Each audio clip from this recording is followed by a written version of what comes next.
Last time I started this podcast off, so this time I want you to start it. Okay. So, what is the greatest struggle that you had to overcome? Okay.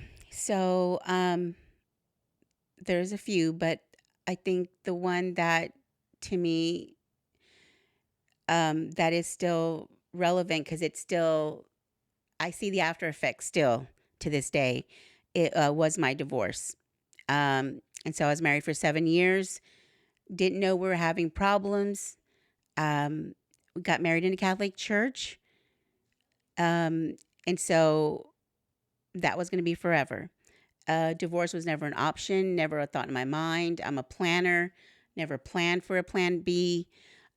And so it was Memorial Day weekend. We took the kids, we had young kids, took them to SeaWorld. Very next day, he woke up and just got out of bed and stood at the foot of the bed and said, I can't do this anymore. I want a divorce. I'm still in bed So, that was just from one day to the one next. day to the next. No signs, No no. sign, no nothing. All right. And so I I said, okay, of course, I struggled like why? I just can't do this anymore. I don't want to be in this marriage. Can we get help? I'm just trying to pull for anything. And he's like, no, I already made up my mind. And I said, well, then you need to leave now, thinking he wouldn't leave now. And he left. Now he left the house. Like, did he pack up or just leave, He or just left. And did he tell so the kids anything? I can't remember if he did tell the kids anything. I'm sure he gave them a kiss goodbye. But that was it. And we were a family that we did everything together. We enjoyed him and I as a married couple enjoyed our kids, enjoyed he coached my son's soccer, little soccer. We just did everything together. Family time was all the time, and um, we threw parties and for kids in our family, and uh, So you all did a lot of stuff we together. did a So lot of so stuff then this was together. just still like something that you weren't really expecting. I was totally blindsided. I felt totally blindsided. I didn't know where this came from, what happened. Um, we had a house, and so anyway, um, that getting trying to move on over from that, not only for myself but for my children, trying to get my children to move on. They were, um, I think, my daughter was 18 months, or almost 2, and my son was going to be 4. All right. So he left. You're there. You're trying to get the kids situated. Mhm. Now, did you both tell the kids together? Did he come back and tell them, or you like? How did you explain that to the kids? Honestly, I can't remember. Honestly, for the life of me, I cannot remember if I said anything to the kids. I I know he spoke to the kids because um, eventually um, we ended up selling the house, and I moved in with my parents until I can get on my feet. And so I remember my son. Maybe it was a year later. I don't know. I think I remember him crying in bed one day and just saying, "Mom, did Dad give you his ring back? Did he give you his ring back when he left?" And I'm thinking, why is this 4 or 5 year old asking me this question and he's crying? Like, why? So those kind of things led me to believe that he spoke about that what was going on to the Now, kids. so I guess he was still had some interaction with the kids, even though Yes, you were separated with yes, your parents' house. yes. He loved the kids. He wanted the kids. He wanted to fight for custody for the kids. He did certain things to try to manipulate um, the situation to where the judge would give him the kids.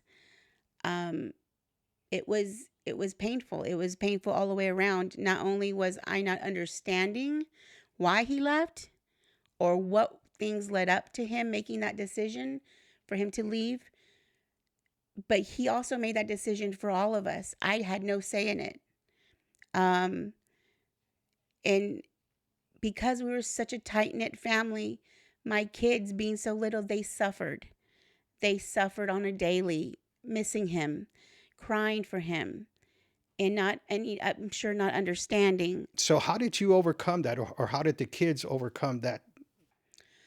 Well, it took a lot of time. I'm going to be very honest. It took a lot of time because my ex husband did things that were almost inexcusable to try to keep the kids. Um, he he subjected them to certain things that no kid should be subjected to.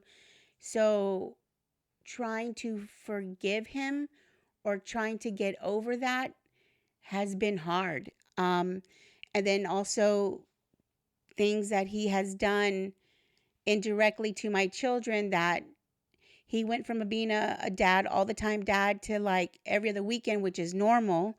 However, that's it, every other weekend, and that was it. Instead of him coming around more or talking to the kids every day, it was an either all or nothing kind of thing with him. And so Now, did he do this just because that was the court order, that that's the only time he would see them?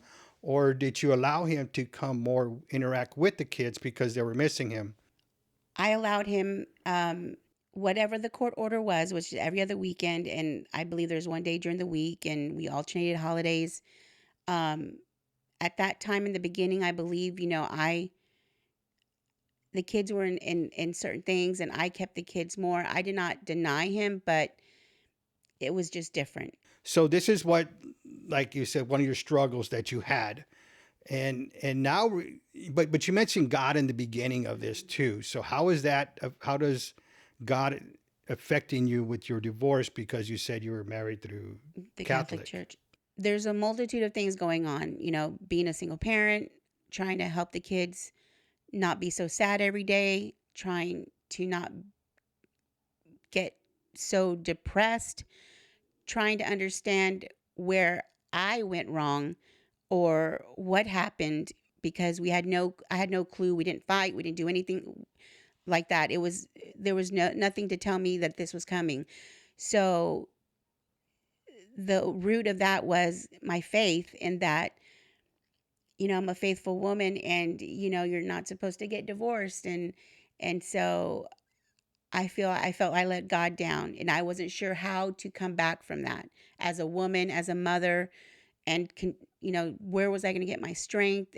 I'm I felt like I was, um fell out of favor with God because I got divorced. Now, at that time, were you a person of faith? Were you practicing it? Did you go to church? Did you read the Bible? Did you do all that? Or you were just a Catholic? I didn't go to church every religiously every Sunday. I so I wasn't practicing it, but that I grew up in the Catholic Church, so my faith is very strong regardless. And so it was just that with the internal struggle between my faith and how to move forward in being a mom and a strong woman again. All those things were clashing all the time. And so a lot of my emotions and my feelings I had to stuff down and put aside to make sure that my kids were mentally healthy as possible and enjoyed their childhood. And to this day, um, it took me a lot of years to be able to speak to him about the kids, facts, non emotional, um, kind of to train him how to do the same thing. And I let his actions and his words dictate how my kids saw him. I never badmouthed him, I never talked bad about him. Um, I always want them to have a some type of respectful relationship with him. They're the ones that have been made up their mind about him at this point, them being adults, my children being adults, and them seeing their father. And how is your faith now about being divorced? Does it affect you, or are you okay with it? I've learned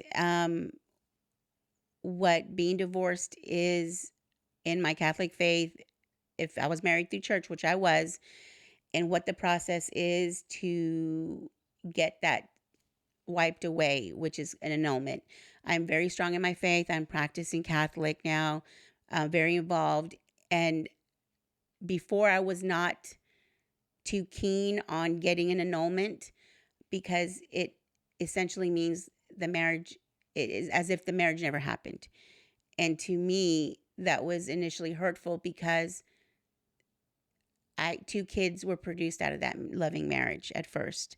And so it pained me, it hurt me to know that marriage never happened and it was wiped clean, but I had my children. So I couldn't reconcile that. But now being stronger in my faith and learning more about the annulment process, um, I don't feel that anymore. So you got an annulment. I did not get an annulment yet. I have not petitioned the church for an annulment because it's a process. So if and when, I do want to get that done, but um, that is something that is going to be another emotional hurdle for me to cross as well. So what would be your grounds for the annulment? Um, that my spouse decided to leave the marriage, and I had no control over it. Well, he got married again, didn't he? Yes, he got married, but through justice of the peace. Yeah. So then that's the grounds of Oh, the yes, annulment yes, because he got remarried. yeah, Yes, and it wasn't biblical. It right. wasn't. So the divorce was one of my struggles that I had to deal with in a chapter of my life, and throughout that process, what I've realized and what I'm most grateful for now and then is I could not have gotten through that at all without my faith and my family. They've got me through a lot, especially my divorce. Not only just my immediate family, my mom and my dad and my sister, but also my extended family and also my faith. My faith is what kept giving me the hope, my belief in God, and keeping my head above water, so I didn't sink down. How was your relationship before your mom passed? With my mom, Yes. it was not good. She was a functioning alcoholic, and so we did not have a sober relationship prior to her passing. Just a quick thing. I didn't realize he was a. I heard stories, but she always was fine. Like I never saw that in her or at all. I know you and your dad would drink with us, but sometimes, well, not with us, but in the family, but Right. never would have guessed it. That's a functioning alcoholic. That is someone who can function and work and function and not be sloppy drunk until, until more is consumed, I guess. Did she stop drinking right before, or she never stopped, regardless of her physical or, I mean, her condition?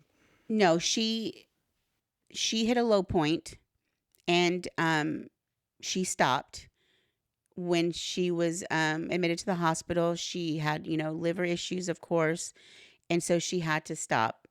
That's when we discovered she needed a new liver. In order for her to get a new liver, a transplant, she'd had to be sober. So she stopped toward the end of her life. But when the time period from when she stopped drinking and until she passed away, that was just like 5 months. And within that time, there were so many medical things going on. Not only was she sick, but my dad was, going through stage 4 cancer. So, and then I had my kids. So she was sick during that time. So I did not get to have a sober relationship with my mother, adult relationship with my mother. I just think of the good times that we had with my kids. You know, we would, the relationship, what we would just do things. I know we would do things with my kids, and we would just go out or enjoy the outdoors. She loved the outdoors. She loved being by water as well. And so just spending time with her, with my kids, and those experiences, that's what we would, that's what I can see myself or see us doing, had she still been alive and sober. What was the breakdown then of the relationship between you and your mom? Well, you know, I mean, the reason I'm saying this because you said it wasn't the best at the end. I don't know. Like the drinking, I've never been a big fan of people, over or drinking too much. I grew up with that. I just wasn't. I don't know. So was it her drinking? Because we do come from a family of drinks, because that's all we saw, and even to this day we still have aunts and uncles that just drink too much. So was it the fact that she was drinking too much that when you say you didn't have a good relationship was because she was drinking, or you just didn't like her choices because she was causing her body harm, that you didn't like that because you wanted her, of course, to live a whole life?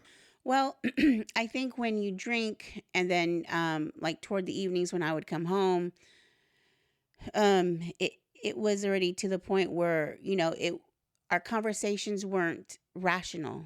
Oh, okay. Yeah, I You know get what it I now. mean? Yeah, I And get it. so it, I would avoid the conversations, and so um yeah, it was just Yeah, I get it. yeah, Right. I get it. I know what you're yeah, talking about. All right. All right. yeah, Yeah. I'm sure that was tough in there. yeah. What about your dad? How was your dad with your relationship at, before he passed? It was um it was different after my mom passed. We had my father. He was going through his own illness. He had stage 4 colon cancer. And so I'm not saying that I was like his caregiver like every day, but my sister and I took extra care of him. Like we just noticed if that man breathed wrong, we knew. We were so in tune with what was going on with him. And so Because he was very independent. Like he yes. did his own thing, went out doing his own whatever he wanted to go. Mhm. He was still working. Mhm. Was going to our aunt's house. I Mhm. think it was pretty much a set time, and then he'd go Mhm. out to his other friends. So he was functioning on his own.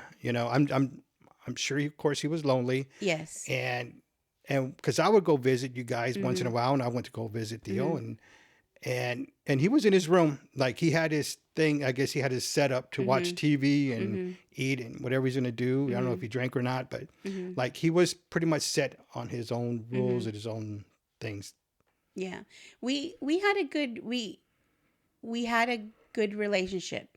We did. Um I just toward the end and when he started drinking more heavily cuz he was sad and he missed my mom and he was tired. Um I That's when I realized, okay, I can't go to him as much, unless I catch him before he's, not has drank as much. But my dad, before he passed away, um, I received a great gift from him. He thanked me for being there for him and taking care of him and everything that I did for him. Days before he passed away, and I just so happened to catch it on my video on my phone because I was recording him and his sister interact. And I just put my phone down and he just looked over and he thanked me. So my dad and I always were able to communicate. He was more of the logic minded, rational, problem solving and resolution oriented. He was also the cool uncle. Yes, he was also the cool uncle. Very much the cool uncle that had the girls. Yeah. Yep, yep. I know when you all used to come home, y'all would come from Houston, Hmm. and it was like a celebrity coming in. Like your mom and your dad, because sometimes they play softball, right? They would go Yes. play softball Yes. for hours, both Mm-hmm. of them, Mm-hmm. and it would just like that. It was just like I said, I really thought it was like a celebrity coming in because he was so cool. And Jack, we say like that, Yeah. and What's up, Culero. Jack? He was the first one who told me about the Culero joke. So Yep. that was cool. In the beginning, we talked about your divorce. So probably in the next segment or coming soon, let's talk more about your divorce and let's see how maybe somebody else has the same struggles you're having, and maybe help you to get more stuff off your chest. in Okay. reference to that. Sounds good. All right. Till next time.